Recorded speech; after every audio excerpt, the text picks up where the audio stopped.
ಪಾಪದೊಂದಿಗೆ ಆಟವಾಡುವುದು ಅಂದರೆ ಜಾರುವ ಗುಡ್ಡದ ಬದಿಯಲ್ಲಿ ಬೀಳುವ ಸ್ಥಿತಿಯಲ್ಲಿರುವಂಥ ಜೀವಿತ. ನಮ್ಮ ಪಾದವು ಸಮಭೂಮಿಯಲ್ಲಿ ಇರಬೇಕು.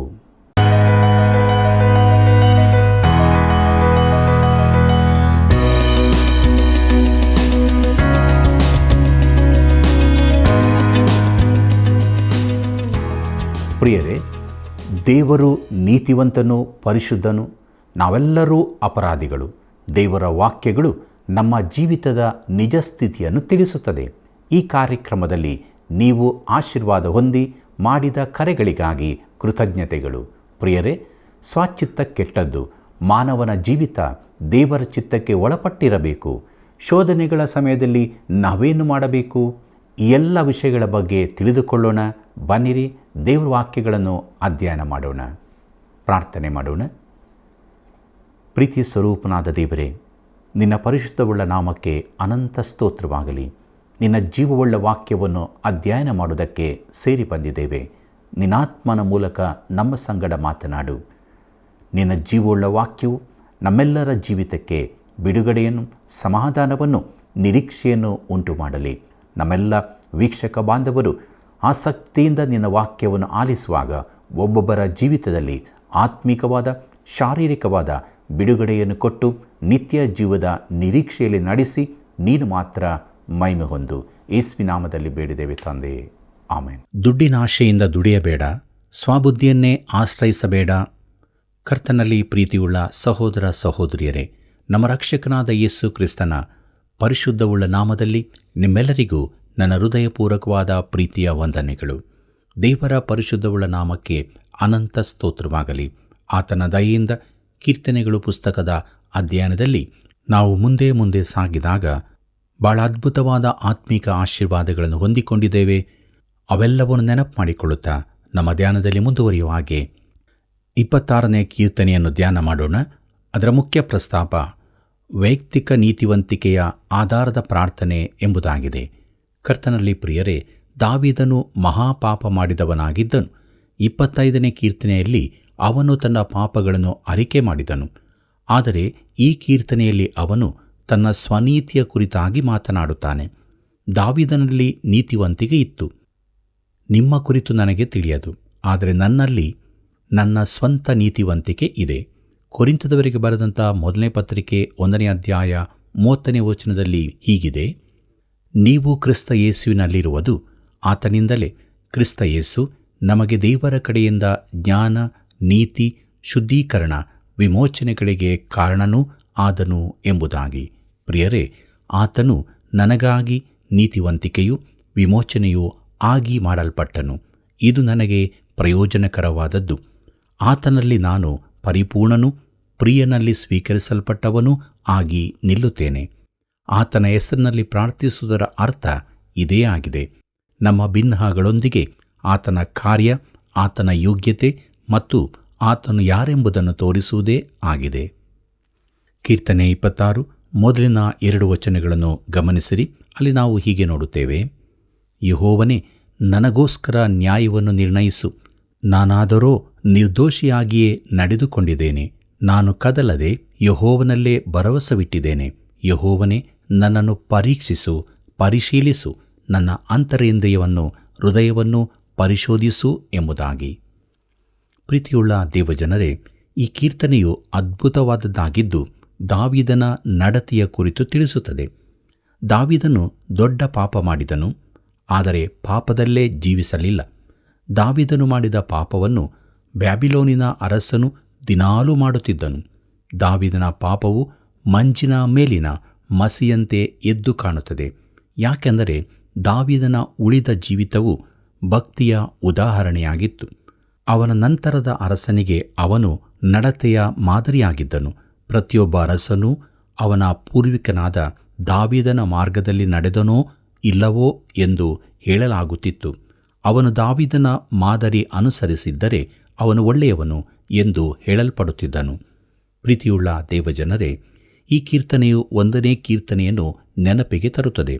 ಅದರ ಆರಂಭವನ್ನು ಗಮನಿಸಿರಿ: ಯೆಹೋವನೇ, ನನಗೋಸ್ಕರ ನ್ಯಾಯವನ್ನು ನಿರ್ಣಯಿಸು.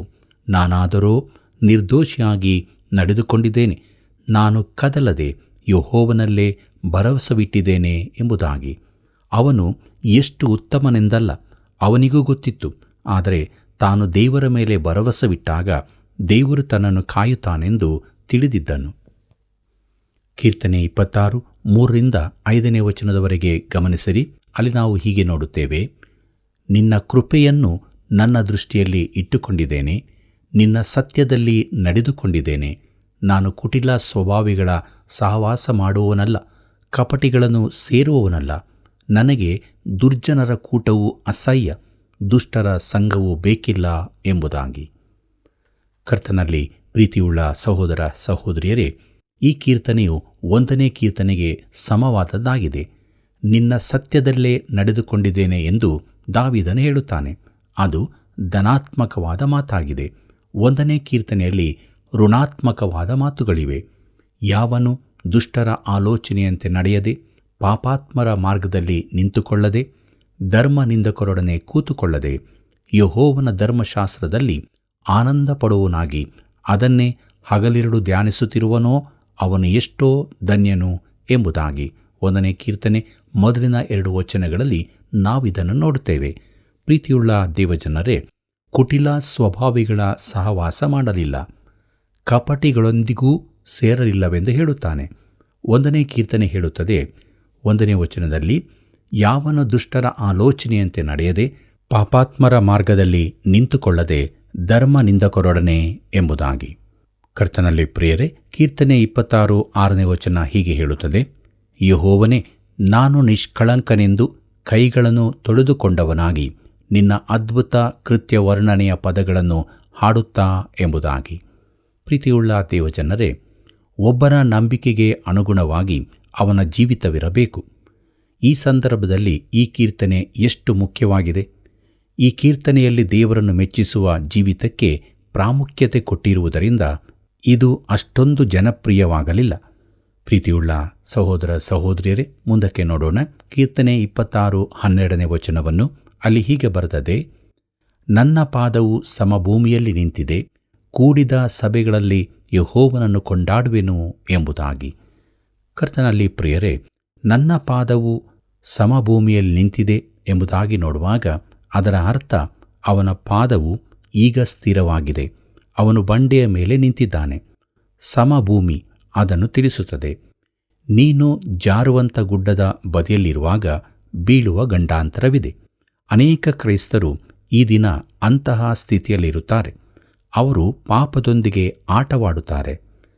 ಅವರು ಅದರ ಸಮೀಪಕ್ಕೆ ಹೋಗುತ್ತಾರೆ. ಅಡಿಗೆ ಕೋಣೆಯಲ್ಲಿದ್ದ ಹುಡುಗನ ವಿಚಾರ ನೆನಪಿಗೆ ಬರುತ್ತದೆ. ಅವನ ತಾಯಿಗೆ ಅಡಿಗೆ ಕೋಣೆಯಿಂದ ಶಬ್ದ ಕೇಳಿ ಬರುತ್ತದೆ. ಆಕೆ ಕೇಳುತ್ತಾಳೆ, ವಿಲ್ಲಿ, ನೀನು ಎಲ್ಲಿದ್ದೀ ಎಂದು. ನಾನು ಅಡಿಗೆ ಕೋಣೆಯಲ್ಲಿದ್ದೇನೆ ಎಂಬುದಾಗಿ ಹೇಳುತ್ತಾನೆ. ಅಲ್ಲೇನು ಮಾಡುತ್ತೀ? ನಾನು ಶೋಧನೆಗೆ ವಿರುದ್ಧವಾಗಿ ಹೋರಾಡುತ್ತಿದ್ದೇನೆ ಎಂದನು. ಪ್ರಿಯರೇ, ಅವನು ಶೋಧನೆಗೆ ವಿರುದ್ಧ ಹೋರಾಡುವ ತಕ್ಕ ಸ್ಥಳ ಅದಾಗಿರಲಿಲ್ಲ. ಈ ದಿನಗಳಲ್ಲಿ ಅನೇಕ ಕ್ರೈಸ್ತರು ಪಾಪದೊಂದಿಗೆ ಆಟವಾಡುತ್ತಾರೆ. ಕೆಲ ಸಮಯದ ಹಿಂದೆ ನಮ್ಮ ಕಾರ್ಯಕ್ರಮ ಕೇಳುವವರೊಬ್ಬರು ನನಗೆ ಪತ್ರ ಬರೆದರು. ಆಕೆಗೆ ಸಲಹೆ ಬೇಕಿತ್ತು. ಆಕೆಯ ಗಂಡ ಸತ್ತಿದ್ದನು. ಅವನ ಹತ್ತಿರದ ಸ್ನೇಹಿತನೊಬ್ಬನು ಆಸ್ತಿ ವಿಚಾರಗಳಲ್ಲಿ ಆಕೆಗೆ ಸಹಾಯ ಮಾಡುತ್ತಿದ್ದನು. ಇದಕ್ಕೋಸ್ಕರ ಆಕೆ ಅವನನ್ನು ಆಗಾಗ ಭೇಟಿಯಾಗಬೇಕಾಗುತ್ತಿತ್ತು. ಆದರೆ ಬಹುಬೇಗನೆ ಅವರು ಒಬ್ಬರನ್ನೊಬ್ಬರು ಪ್ರೀತಿಸತೊಡಗಿದರು. ಈ ಪರಿಸ್ಥಿತಿಯ ಕುರಿತು ಆಕೆಗೆ ಉತ್ತರಿಸಿದೆ: ನೀನು ಉರಿಯುವ ಕಟ್ಟಡದೊಳಗಿದ್ದಿ, ಆದಷ್ಟು ಬೇಗ ಹೊರಗೆ ಹಾರು. ಆ ಊರನ್ನೇ ಆಕೆ ಬಿಟ್ಟು ಹೋಗಬೇಕೆಂದು ಹೇಳಿದೆ. ಪ್ರಿಯರೇ, ಕೆಲ ಸಮಯದ ನಂತರ ಆಕೆಯಿಂದ ನನಗಿನ್ನೊಂದು ಪತ್ರ ಬಂತು. ಅದರಲ್ಲಿ ಆಕೆ ಬರೆದಿದ್ದಳು: ಕೆಲ ವಾರಗಳ ಯೋಚನೆಯ ನಂತರ ನಾನು ಹೇಳಿದಂತೆ ಮಾಡಿ ಬೇರೊಂದು ಊರಿಗೆ ಹೋದಳು. ಈ ವಿಚಾರ ಹಿಂತಿರುಗಿ ನೋಡಿ ಆಕೆ ಹೇಳಿದಳು, ನಾನು ಅಲ್ಲಿಯೇ ಉಳಿಯುತ್ತಿದ್ದರೆ ಬಿದ್ದು ಹೋಗುತ್ತಿದ್ದೆ ಎಂಬುದಾಗಿ. ಪ್ರಿಯ ಸ್ನೇಹಿತನೇ, ನಿನ್ನ ಪಾದಗಳು ಸಮಭೂಮಿಯಲ್ಲಿರುವಂತೆ ನೋಡಿಕೊ. ನೀನು ಈ ದಿನದಲ್ಲಿ ಎಲ್ಲಿ ನಿಂತಿದ್ದಿ? ಅನೇಕರು ಈ ದಿನಗಳಲ್ಲಿ ಬಿದ್ದು ಹೋಗುವುದಕ್ಕೆ ಕಾರಣವೆಂದರೆ ಅವರು ಅಡುಗೆ ಕೋಣೆಯಲ್ಲಿ ಶೋಧನೆಯನ್ನೆದುರಿಸುತ್ತಿದ್ದಾರೆ. ಪ್ರೀತಿಯುಳ್ಳ ದೇವಜನರೇ, ಮುಂದಕ್ಕೆ ನಾವು 27ನೇ ಕೀರ್ತನೆಯನ್ನು ಅಧ್ಯಯನ ಮಾಡೋಣ. ಮುಖ್ಯ ಪ್ರಸ್ತಾಪ ಪ್ರಾರ್ಥನೆ ಎಂಬುದಾಗಿದೆ. ಕರ್ತನಲ್ಲಿ ಪ್ರೀತಿಯುಳ್ಳ ದೇವಜನರೇ, ಈ ಕೀರ್ತನೆ ಬಹು ಆಳವಾದದ್ದು ಮತ್ತು ಹೆಚ್ಚಿನ ದೇವಜನರಿಗೆ ಪರಿಚಿತವಾದದ್ದಾಗಿದೆ. ಮೊದಲನೆಯ ವಚನ ಓದುವಾಗಲೇ ನಿನಗೆ ಅದು ತಿಳಿದಿರುವಂಥದ್ದೆಂದು ಕಾಣುತ್ತದೆ. ಅದರಲ್ಲಿ 2 ಸ್ವಾಭಾವಿಕವಾದ ಭಾಗಗಳಿವೆ: ತನ್ನವರ ಭರವಸೆ ಹಾಗೂ ಉತ್ತೇಜನಕ್ಕಾಗಿ. ದೇವರು ಮಾಡಿರುವ ಏರ್ಪಾಡಿನ ಕುರಿತು ಮೊದಲನೇ ಭಾಗ ತಿಳಿಸುತ್ತದೆ. ಎರಡನೇ ಭಾಗದಲ್ಲಿ ಸಹಾಯ, ಕಾಪಾಡುವಿಕೆಗಾಗಿ ಪ್ರಾರ್ಥನೆ ಇದೆ. ಮೇಲ್ಮಟ್ಟದ ಸಂತರಿಗಾಗಿ ಇದು ಇರುವಂಥದ್ದಲ್ಲ, ಆದರೆ ಅನೇಕರ ಹೃದಯ ಜೀವಿತಗಳಿಗೆ ಇದರಲ್ಲಿ ಪಾಠಗಳಿವೆ. ಅದು ದಾವೀದನ ಪ್ರಾರ್ಥನೆಯಾಗಿದೆ. ಮುಂದಕ್ಕೆ ನೋಡೋಣ. ಪ್ರಾರ್ಥನೆಗೆ ಅಸ್ತಿವಾರ ಎಂಬುದಾಗಿ. ಕೀರ್ತನೆ 27 1ನೇ ವಚನವನ್ನು ಗಮನಿಸಿರಿ. ಅಲ್ಲಿ ಹೀಗೆ ಬರೆದದೆ: ಯೆಹೋವನು ನನಗೆ ಬೆಳಕೂ ರಕ್ಷಕನೂ ಆಗಿದ್ದಾನೆ, ನಾನು ಯಾರಿಗೆ ಭಯಪಟ್ಟೇನು? ಯೆಹೋವನು ನನ್ನ ಪ್ರಾಣದ ಆಧಾರವು, ನಾನು ಯಾರಿಗೆ ಹೆದರೇನು ಎಂಬುದಾಗಿ. ಕರ್ತನಲ್ಲಿ ಪ್ರಿಯರೇ, ಇದು ಮತ್ತೊಂದು ವೈಯಕ್ತಿಕವಾದ ಕೀರ್ತನೆಯಾಗಿದೆ. ಯೆಹೋವನು ನನಗೆ ಬೆಳಕು ರಕ್ಷಕನೂ ಆಗಿದ್ದಾನೆ. ಆತನು ನನ್ನ ಬೆಳಕು, ಆತನು ಪರಿಶುದ್ಧನಾದ ದೇವರು. ತನ್ನ ವಾಕ್ಯದ ಬೆಳಕಿನಿಂದ ಆತನು ನನ್ನನ್ನು ಮಾರ್ಗದರ್ಶನ ನೀಡಿ ನಡೆಸುತ್ತಾನೆ. ಮುಂದಕ್ಕೆ ಕೀರ್ತನೆಗಾರನು ಹೇಳುತ್ತಾನೆ: ನಿನ್ನ ವಾಕ್ಯವು ನನ್ನ ಕಾಲಿಗೆ ದೀಪವೂ ನನ್ನ ದಾರಿಗೆ ಬೆಳಕೂ ಆಗಿದೆ ಎಂದು. ಕೀರ್ತನೆ 119 105ನೇ ವಚನದಲ್ಲಿ ಇದನ್ನು ನಾವು ನೋಡುತ್ತೇವೆ. ಪ್ರೀತಿಯುಳ್ಳ ದೇವಜನರೇ, ಆತನು ನನ್ನ ರಕ್ಷಣೆಯು ಎಂಬುದಾಗಿ ನೋಡುವಾಗ ಇದು ಆತನ ಪ್ರೀತಿಯನ್ನು ತಿಳಿಸುತ್ತದೆ. ಯಾಕೆಂದರೆ ನಮ್ಮ ರಕ್ಷಣೆಗಾಗಿ ಮಾರ್ಗ ಮಾಡಿದ್ದು ಆತನ ಪ್ರೀತಿಯೇ ಆಗಿದೆ. ಆ ರಕ್ಷಣೆಯು ಯೇಸು ಕ್ರಿಸ್ತನಲ್ಲಿ ಮಾತ್ರ ಇದೆ. ದೇವರು ಲೋಕದ ಮೇಲೆ ಎಷ್ಟೋ ಪ್ರೀತಿಯನ್ನಿಟ್ಟು ತನ್ನ ಒಬ್ಬನೇ ಮಗನನ್ನು ಕೊಟ್ಟನು ಎಂಬುದಾಗಿ ಯೋಹಾನ ಬರೆದ ಸುವಾರ್ತೆ 3ನೇ ಅಧ್ಯಾಯ 16ನೇ ವಚನದಲ್ಲಿ ಓದುತ್ತೇವೆ. ಪ್ರಿಯರೇ, ದೇವರು ಲೋಕವನ್ನು ಪ್ರೀತಿಸಿದ್ದರಿಂದ ಅದನ್ನು ರಕ್ಷಿಸಿದ್ದಲ್ಲ, ದೇವರು ಲೋಕವನ್ನು ಎಷ್ಟೋ ಪ್ರೀತಿಸಿದ್ದರಿಂದ ಪಾಪಿಗಳಿಗೆ ರಕ್ಷಣೆಯನ್ನು ಒದಗಿಸಿದನು. ಈ ಆಧಾರದಿಂದಲೇ ನಾವು ಆತನ ಬಳಿಗೆ ಬರತಕ್ಕದ್ದು. ಈ ರಕ್ಷಣೆಯು ಷರತ್ತುಬದ್ಧವಾಗಿದೆ. ಪೇತ್ರನು ಹೇಳುತ್ತಾನೆ, ಆ ಹೆಸರಿನಿಂದಲೇ ಹೊರತು ಆಕಾಶದ ಕೆಳಗೆ ಮನುಷ್ಯರೊಳಗೆ ಕೊಡಲ್ಪಟ್ಟಿರುವ ಬೇರೆ ಯಾವ ಹೆಸರಿನಿಂದಲೂ ನಮಗೆ ರಕ್ಷಣೆಯಾಗುವುದಿಲ್ಲ ಎಂಬುದಾಗಿ. ಅಪೊಸ್ತಲ ಕೃತ್ಯಗಳು 4ನೇ ಅಧ್ಯಾಯ 12ನೇ ವಚನದಲ್ಲಿ ಇದನ್ನು ನಾವು ನೋಡುತ್ತೇವೆ. ಕರ್ತನಲ್ಲಿ ಪ್ರಿಯರೇ, ದಾವೀದನು ಇದೇ ರಕ್ಷಣೆಯ ಕುರಿತಾಗಿ ಮಾತನಾಡುತ್ತಿದ್ದಾನೆ. ದೇವರು ನನಗೆ ಬೆಳಕು ರಕ್ಷಕನೂ ಆಗಿದ್ದಾನೆ ಎಂಬುದಾಗಿ. ಕರ್ತನಲ್ಲಿ ಪ್ರೀತಿಯುಳ್ಳ ಸಹೋದರ ಸಹೋದರಿಯರೇ, ದೇವರು ತನ್ನ ಪ್ರಾಣದ ಆಧಾರವು ಎಂಬುದಾಗಿ ನೋಡುವಾಗ ದೇವರು ಜೀವವನ್ನು ಕೊಡುವುದು ಮಾತ್ರವಲ್ಲದೆ ಆ ಜೀವವನ್ನು ಜೀವಿಸಲು ಬೇಕಾದ ಬಲವನ್ನು ಕೊಡುತ್ತಾನೆ. ಆತನು ನಿನ್ನ ಜೀವಿತದ ಬೆಳಕಾಗಿದ್ದಾನೆ. ನಿನ್ನನ್ನು ಪ್ರೀತಿಸಿ ನಿನಗೆ ಬಲವನ್ನು ಅನುಗ್ರಹಿಸುತ್ತಾನೆ. ಇದು ಸತ್ಯವೋ? ಪ್ರಿಯರೇ, ನಾನು ಯಾರಿಗೆ ಭಯಪಟ್ಟೇನು? ಜಾನ್ ನೋಕ್ಸ್ ಹೇಳಿದ್ದಾರೆ, ದೇವರೊಂದಿಗೆ ಒಬ್ಬನಿದ್ದರೂ ಬಹುಮತವೇ. ಕ್ರಾಮ್ವೆಲ್ನನ್ನು ಅವನು ಯಾರಿಗೂ ಯಾಕೆ ಭಯಪಡಲಿಲ್ಲವೆಂದು ಕೇಳಿದಾಗ ಅವನೆಂದನು, ದೇವರಿಗೆ ನಾನು ಭಯಪಟ್ಟರೆ ಬೇರೆ ಯಾರಿಗೂ ಭಯಪಡುವ ಅವಶ್ಯವಿಲ್ಲವೆಂಬುದನ್ನು ನಾನು ಕಲಿತಿದ್ದೇನೆ ಎಂದು. ಕೀರ್ತನೆ 27 2ನೇ ವಚನ ಹೀಗೆ ಹೇಳುತ್ತದೆ: ನನ್ನನ್ನು ಬಾಧಿಸುತ್ತಿರುವ ದುರ್ವೈರಿಗಳು ನನ್ನನ್ನು ನುಂಗಿಬಿಡಬೇಕೆಂದು ಬಂದು ತಾವೇ ನೆಲಕ್ಕೆ ಬಿದ್ದು ಹೋದರು ಎಂಬುದಾಗಿ. ಕರ್ತನಲ್ಲಿ ಪ್ರಿಯರೇ, ತಾನು ಅಪಾಯದಲ್ಲಿದ್ದಾಗಿನ ಸಮಯವನ್ನು ದಾವೀದನು ಹಿಂತಿರುಗಿ ಆಲೋಚಿಸುತ್ತಿದ್ದಿರಬಹುದು. ಅವನು ಮೊದಲು ಕುರುಬ ಹುಡುಗನಾಗಿದ್ದನು. ಅವನು ತನ್ನ ಕುರಿಗಳನ್ನು ಸಿಂಹ ಕರಡಿಗಳಿಂದ ಕಾಯಬೇಕಾದಾಗ ಅವನ ಪ್ರಾಣ ಅಪಾಯದಲ್ಲಿತ್ತು. ಇದು ಪ್ರತಿದಿನವೂ ನಡೆಯುವ ಘಟನೆಯಲ್ಲ. ನಮ್ಮ ಜೀವಿತದಲ್ಲಿ ನಾವು ಪ್ರತಿದಿನವೂ ಕರಡಿ ಸಿಂಹಗಳನ್ನು ಎದುರಿಸಬೇಕಾಗಿರುವುದಿಲ್ಲ. ನಾವು ಅವುಗಳನ್ನು ನೋಡುವಾಗ ಅವು ಪಂಜರದೊಳಕ್ಕೆ ಇರುತ್ತವೆ. ಆದರೆ ಸಿಂಹ ಕರಡಿಗಳಂತಹ ಮನುಷ್ಯರು ನಮಗೆ ಎದುರಾಗುತ್ತಾರೆ. ಅವರಲ್ಲನೇಕರು ನಮ್ಮನ್ನು ನುಂಗಲು ಕಾಯುತ್ತಿರುತ್ತಾರೆ. ಪೇತ್ರನು ಬರೆದ ಮೊದಲನೇ ಪತ್ರಿಕೆ 5ನೇ ಅಧ್ಯಾಯ 8ನೇ ವಚನದಲ್ಲಿ ಹೇಳಿರುವ ಸಿಂಹವೂ ಇದೆ. ಸ್ವಸ್ಥಚಿತ್ತರಾಗಿರಿ, ಎಚ್ಚರವಾಗಿರಿ. ನಿಮ್ಮ ವಿರೋಧಿಯಾಗಿರುವ ಸೈತಾನನು ಗರ್ಜಿಸುವ ಸಿಂಹದೋಪಾದಿಯಲ್ಲಿ ಯಾರನ್ನು ನುಂಗಲಿ ಎಂದು ಹುಡುಕುತ್ತಾ ತಿರುಗುತ್ತಾನೆ ಎಂಬುದಾಗಿ ನಾವು ಅಲ್ಲಿ ಓದುತ್ತೇವೆ. ಕೀರ್ತನೆ 27 3ನೇ ವಚನ ಹೀಗೆ ಹೇಳುತ್ತದೆ: ನನಗೆ ವಿರೋಧವಾಗಿ ದಂಡು ಬಂದಿಳಿದರೂ ನನಗೇನೂ ಭಯವಿಲ್ಲ. ಚದುರಂಗ ಬಲವು ಯುದ್ಧ ಸನ್ನದ್ಧವಾಗಿ ನಿಂತರೂ ಭರವಸೆಯುಳ್ಳವನಾಗಿಯೇ ಇರುವೆನು ಎಂಬುದಾಗಿ. ಪ್ರೀತಿಯುಳ್ಳ ದೇವಜನರೇ, ದಾವೀದನ ಭರವಸವು ದೇವರಲ್ಲಿಯೇ ಇತ್ತು. ಈ ದಿನಗಳಲ್ಲಿ ದೇವರು ತನ್ನವರಿಗಾಗಿ ಇದೇ ಏರ್ಪಾಡನ್ನು ಮಾಡಿರುತ್ತಾನೆ. ತನ್ನ ಪುನರುತ್ಥಾನದ ಬಳಿಕ ಶಿಷ್ಯರನ್ನು ಭೇಟಿಯಾಗಬೇಕಾದಾಗ ಯೇಸು ಒಂದು ಶಬ್ದವನ್ನು ಹೇಳುತ್ತಿದ್ದನು. ಅದೇನೆಂದರೆ, ಹೆದರಬೇಡಿರಿ ಎಂಬುದಾಗಿ. ಪ್ರಿಯರೇ, ನಮಗೆ ಬೇರೆ ಬೇರೆ ಸಂದರ್ಭಗಳಲ್ಲಿ ಭಯ ಉಂಟಾಗುತ್ತದೆ. ನನಗೆ ಎತ್ತರವೆಂದರೆ ಭಯ. ನಾನು ದೊಡ್ಡ ವಿಮಾನದಲ್ಲಿ ಆಕಾಶದಲ್ಲಿ ಹಾರುವಾಗ ದೇವರಿಗೆ ಹೇಳುತ್ತಿರುತ್ತೇನೆ, ನೀನು ನನ್ನೊಂದಿಗಿದ್ದಿ, ನನ್ನ ಭರವಸವು ನಿನ್ನಲ್ಲಿಯೇ ಎಂಬುದಾಗಿ. ಪ್ರೀತಿಯುಳ್ಳ ಸಹೋದರ ಸಹೋದರಿಯರೇ, ಮುಂದಕ್ಕೆ ನಾವು ಪ್ರಾರ್ಥನೆಯ ಕುರಿತು ಧ್ಯಾನ ಎಂಬ ವಿಚಾರವನ್ನು ನೋಡೋಣ. ಕೀರ್ತನೆ 27:4 ಗಮನಿಸಿರಿ. ಅಲ್ಲಿ ನಾವು ಹೀಗೆ ನೋಡುತ್ತೇವೆ: ನನ್ನ ಜೀವಮಾನದಲ್ಲೆಲ್ಲ ಯೆಹೋವನ ಮನೆಯಲ್ಲಿ ವಾಸ ಮಾಡುತ್ತಾ ಆತನ ಪ್ರಸನ್ನತೆಯನ್ನು ಎದುರು ನೋಡುವುದಕ್ಕೂ ಆತನ ಮಂದಿರದಲ್ಲಿ ಧ್ಯಾನ ಮಾಡುವುದಕ್ಕೂ ನನಗೆ ಅಪ್ಪಣೆಯಾಗಬೇಕೆಂಬ ಒಂದೇ ವರವನ್ನು ಯೆಹೋವನಿಂದ ಕೇಳಿಕೊಂಡು ಅದನ್ನೇ ಎದುರು ನೋಡುತ್ತಿರುವೆನು ಎಂಬುದಾಗಿ. ಪ್ರೀತಿಯುಳ್ಳ ಸಹೋದರ ಸಹೋದರಿಯರೇ, ಇದು ಅರ್ಥಗರ್ಭಿತವಾದ ವಚನವಾಗಿದೆ. ದಾವೀದನು ತನ್ನ ಜೀವಿತವನ್ನು ಒಂದು ಸಂಗತಿಗೆ ಕೇಂದ್ರೀಕರಿಸಿದ್ದಾನೆ. ಒಂದೇ ಸಂಗತಿಯನ್ನು ಕರ್ತನಿಂದ ಕೇಳಿಕೊಳ್ಳುತ್ತೇನೆ. ತನ್ನ ಜೀವಿತದ ಕುರಿತಾಗಿ ಪೌಲನು ಹೀಗೆಯೇ ಮಾಡಿದ್ದಾನೆ.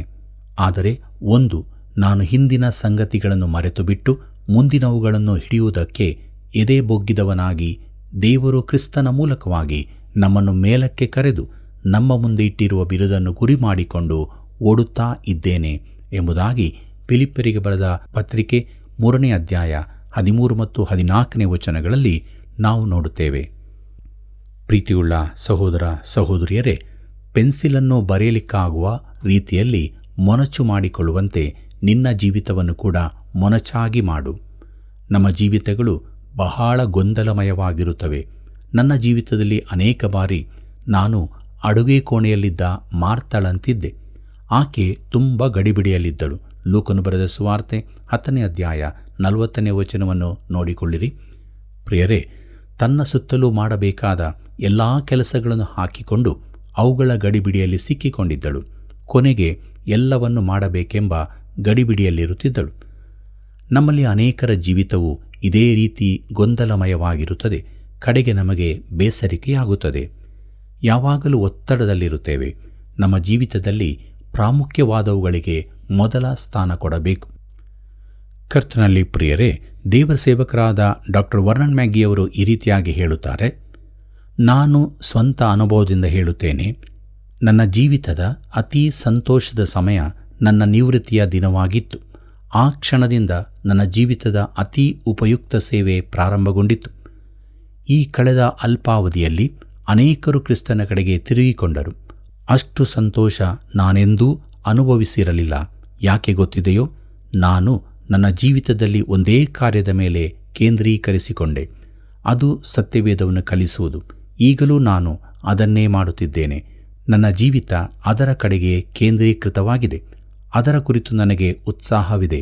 ದೇವರು ನನ್ನಿಂದ ಇದನ್ನೇ ಅಪೇಕ್ಷಿಸುತ್ತಾನೆಂದು ನಾನು ನಂಬುತ್ತೇನೆ ಎಂಬುದಾಗಿ. ಪ್ರೀತಿಯುಳ್ಳ ಸಹೋದರ ಸಹೋದರಿಯರೇ, ದಾವೀದನ ಜೀವಿತದ ಒಂದನ್ನೇ ಎಂದರೆ ಜೀವಮಾನದಲ್ಲೆಲ್ಲ ಯೆಹೋವನ ಮಂದಿರದಲ್ಲಿ ವಾಸ ಮಾಡಬೇಕೆಂಬುದು. ದಾವೀದನು ತನ್ನ ಹಾಸಿಗೆಯನ್ನು ತೆಗೆದುಕೊಂಡು ಗುಡಾರದಲ್ಲಿ ಮಲಗಲು ಬಯಸಿದ್ದಲ್ಲ. ಆದರೆ ದೇವರು ತನ್ನ ಜನರನ್ನು ಸಂಧಿಸುವ ಮಂಜೂಷವು ತನ್ನೊಂದಿಗೆ ಯೆರೂಸಲೇಮಿನಲ್ಲಿರಬೇಕೆಂಬ ಆಶೆ ಅವನಿಗಿತ್ತು. ಅವನು ಬಹು ವಿಜೃಂಭಣೆಯಿಂದ ಅದನ್ನು ಯೆರೂಸಲೇಮಿಗೆ ತರಿಸಿ ಅಲ್ಲಿ ಅದಕ್ಕೋಸ್ಕರ ಒಂದು ಗುಡಾರವನ್ನು ನಿರ್ಮಿಸಿ ಅದರಲ್ಲಿಟ್ಟನು. ಮುಂದೆ ಅದನ್ನು ಶಾಶ್ವತವಾಗಿ ಇರಿಸಬೇಕಾದ ದೇವಾಲಯದ ವಿವರವಾದ ಯೋಜನೆಯನ್ನು ತಯಾರಿಸಿದನು. ಯಾಕೆಂದರೆ ಅವನಿಗೆ ಇದರ ಮುಖಾಂತರ ದೇವರ ಬಳಿಗೆ ಹೋಗುವ ಅವಕಾಶವಿತ್ತು. ಇದು ಅವನ ಜೀವಿತದ ಒಂದೇ ಆಶೆಯಾಗಿತ್ತು. ಪ್ರೀತಿಯುಳ್ಳ ದೇವಜನರೇ, ನಮಗೆ ಕ್ರಿಸ್ತನ ಮೂಲಕ ದೇವರ ಬಳಿಗೆ ಪ್ರವೇಶವಿರುತ್ತದೆ. ಇದಕ್ಕಾಗಿ ನಾವು ಸಂತೋಷಪಡಬೇಕಾಗಿದೆ. ನಮ್ಮ ಜೀವಿತವನ್ನು ಅದರ ಕಡೆಗೆ ಕೇಂದ್ರೀಕರಿಸುವವನು ಆತನೇ.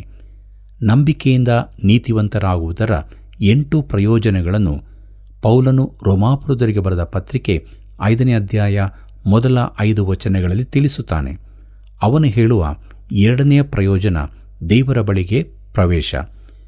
ನಾವು ಈಗ ನೆಲೆಗೊಂಡಿರುವ ದೇವರ ಕೃಪಾಶ್ರಯದಲ್ಲಿ ಆತನ ಮುಖಾಂತರವೇ ನಂಬಿಕೆಯಿಂದ ಪ್ರವೇಶವಾಯಿತು ಮತ್ತು ದೇವರ ಮಹಿಮೆಯನ್ನು ಹೊಂದುವೆವೆಂಬ ಭರವಸದಿಂದ ಉಲ್ಲಾಸವಾಗಿದ್ದೇವೆ ಎಂಬುದಾಗಿ ರೋಮಾಪುರದವರಿಗೆ ಬರೆದ ಪತ್ರಿಕೆ 5ನೇ ಅಧ್ಯಾಯ 2ನೇ ವಚನದಲ್ಲಿ ಓದುತ್ತೇವೆ. ಕರ್ತನಲ್ಲಿ ಪ್ರಿಯರೇ, ದೇವರ ಸಮ್ಮುಖಕ್ಕೆ ಪ್ರವೇಶ ದೊರಕಿರುವುದು ಎಂಥ ಅದ್ಭುತವಾದ ಸಂಗತಿ ನೋಡಿರಿ. ಕರ್ತನಲ್ಲಿ ಪ್ರಿಯರೇ, ಇದು ದಾವೀದನ ಜೀವಿತದ ಏಕೈಕ ಗುರಿಯಾಗಿತ್ತು. ನನ್ನ ಜೀವಮಾನದಲ್ಲೆಲ್ಲ ಯೆಹೋವನ ಮನೆಯಲ್ಲಿ ವಾಸ ಮಾಡುತ್ತಾ ಅದನ್ನೇ ಎದುರು ನೋಡುತ್ತಿರುವೆನು ಎಂಬುದಾಗಿ. ಪ್ರಿಯರೇ, ದೇವರ ಮಂದಿರದಲ್ಲಿ ಕೃಪಾಸನವಿತ್ತು. ದಾವೀದನಿಗೆ ದೇವರ ಕೃಪೆಯ ಅಗತ್ಯವಿತ್ತು. ಪ್ರಿಯ ಮಿತ್ರನೇ, ನನಗೂ ನಿನಗೂ ಆತನ ಕೃಪೆ ಬೇಕಾಗಿದೆ. ದೇವರ ಮಂದಿರದಲ್ಲಿ ವೇದಿಯಿದ್ದು ಅದು ಕ್ರಿಸ್ತನ ಕ್ರೂಜೆಯ ಕುರಿತು ತಿಳಿಸುವಂಥದ್ದಾಗಿತ್ತು ಮತ್ತು ದಾವೀದನಿಗೆ ಇದು ದೇವರ ಸಮ್ಮುಖಕ್ಕೆ ಪ್ರವೇಶವನ್ನು ಕೊಡುವಂಥದ್ದಾಗಿತ್ತು. ನಾನು ನೀನು ಕರ್ತನಾದ ಯೇಸುವಿನ ಮೂಲಕ ದೇವರನ್ನು ಸಮೀಪಿಸಬಹುದು. ಈ ಅದ್ಭುತವಾದ ಕೃಪೆಯನ್ನು ಹೊಂದಬಹುದು. ದೇವರ ಬಳಿಗೆ ಹೋಗುವ ಅವಕಾಶ ಎಷ್ಟು ಅದ್ಭುತವಾದದ್ದಾಗಿದೆ. ಈ ಕೀರ್ತನೆಯು ದೇವಜನರಿಗೆ ಅದ್ಭುತವಾದ ಆಶೀರ್ವಾದವನ್ನುಂಟು ಮಾಡುವುದರಲ್ಲಿ ಆಶ್ಚರ್ಯವಿಲ್ಲ. ಕೀರ್ತನೆ 27 5ನೇ ವಚನವನ್ನು ಗಮನಿಸಿರಿ.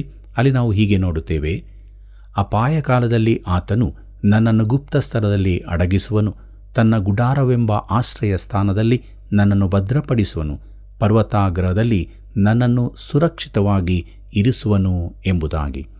ಪ್ರೀತಿಯುಳ್ಳ ದೇವಜನರೇ, ಗುಡಾರದ ಗುಪ್ತ ಸ್ಥಳವು ಎಲ್ಲಿತ್ತು? ಅದು ಮಹಾಪರಿಶುದ್ಧ ಸ್ಥಾನದಲ್ಲಿತ್ತು. ಮಹಾಯಾಜಕನಲ್ಲದೆ ಬೇರೆ ಯಾರಿಗೂ ಅಲ್ಲಿಗೆ ಪ್ರವೇಶವಿರಲಿಲ್ಲ. ಅಲ್ಲಿ ಏನಿತ್ತು ಗೊತ್ತಿದೆಯೋ? ಒಡಂಬಡಿಕೆಯ ಮಂಜೂಷ. ಅದು ಚಿನ್ನದಿಂದ ಹೊದೆಯಲ್ಪಟ್ಟ ಒಂದು ಪೆಟ್ಟಿಗೆ. ಆದರೆ ಆ ಮಂಜೂಷದ ಮುಚ್ಚಳ ಬಹು ಅಲಂಕಾರಿಕವಾಗಿತ್ತು. ದೇವರು ಅದನ್ನು ಕೃಪಾಸನವಾಗಿ ನಿರ್ಮಿಸಿದ್ದನು. ಯಾಕೆಂದರೆ ಅದರ ಮೇಲೆ ರಕ್ತವು ಚಿಮುಕಿಸಲ್ಪಡುತ್ತಿತ್ತು. ನಮ್ಮ ದಿನಗಳಲ್ಲಿ ಕರ್ತನಾದ ಯೇಸು ಈಗಾಗಲೇ ತನ್ನ ರಕ್ತವನ್ನು ಚೆಲ್ಲಿರುವುದರಿಂದ ನಾವು ಸಮೀಪಿಸಬಲ್ಲ ಒಂದು ಕೃಪಾಸನವು ನಮಗೂ ಇದೆ. ಅಲ್ಲಿ ಆತನು ನಮ್ಮನ್ನು ಅಡಗಿಸುತ್ತಾನೆ. ನಮಗೆ ಎಂಥ ಭದ್ರವಾದ ಸ್ಥಳವಿದೆ ನೋಡಿರಿ. ಪ್ರೀತಿಯುಳ್ಳ ದೇವಜನರೇ, ಕೊನೆಯದಾಗಿ ಕೀರ್ತನೆ 27 6ನೇ ವಚನವನ್ನು ಗಮನಿಸಿರಿ. ಅಲ್ಲಿ ನಾವು ಹೀಗೆ ನೋಡುತ್ತೇವೆ: ಹೀಗಿರುವುದರಿಂದ ನನ್ನ ಸುತ್ತಲಿರುವ ವೈರಿಗಳ ಮೇಲೆ ನನ್ನ ತಲೆ ಎತ್ತಲ್ಪಟ್ಟಿರುವುದು.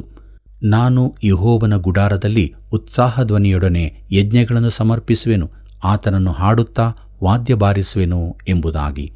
ಕರ್ತನಲ್ಲಿ ಪ್ರೀತಿಯುಳ್ಳ ಸಹೋದರ ಸಹೋದರಿಯರೇ, ಈ ಅದ್ಭುತವಾದ ಚಿತ್ರಣದೊಂದಿಗೆ ಆತನು ನಮಗೋಸ್ಕರ ಏನು ಮಾಡಿದ್ದಾನೆಂಬುದನ್ನು ತಿಳಿದುಕೊಂಡಾಗ ನಮ್ಮ ಹೃದಯಗಳಲ್ಲಿ ಸಂಗೀತ ಹೊರಹೊಮ್ಮುತ್ತದೆ. ಇದು ಮುಂದಿನ ವಚನಕ್ಕೆ ನಡೆಸುತ್ತದೆ. ಮುಂದಿನ ಕಾರ್ಯಕ್ರಮದಲ್ಲಿ ಈ ವಿಚಾರವನ್ನು ನಾವು ಇನ್ನೂ ಸ್ಪಷ್ಟವಾಗಿ ತಿಳಿದುಕೊಳ್ಳೋಣ.